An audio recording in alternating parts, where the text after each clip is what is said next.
In this video, I'm going to share to you on how I can use the Format Painter in Microsoft Word. So let's get started.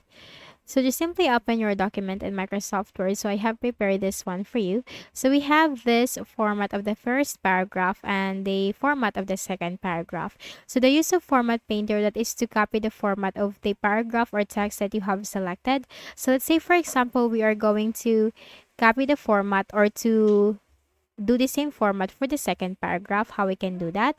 You simply select the format that you are going to copy, and then you'll find in the home tab this one, Format Painter. Click on that, and then you will notice this like a brush, a paint brush.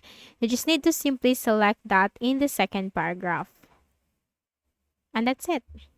That's how you can easily use the Format Painter. Now, vice versa, if we're going to copy the format of the second paragraph, click on Format Painter and then select the first paragraph, and that's it. Okay, so I hope this video helped you. Kindly please do not forget to hit the like button and subscribe to this YouTube channel for more tutorials like this. Thank you for watching.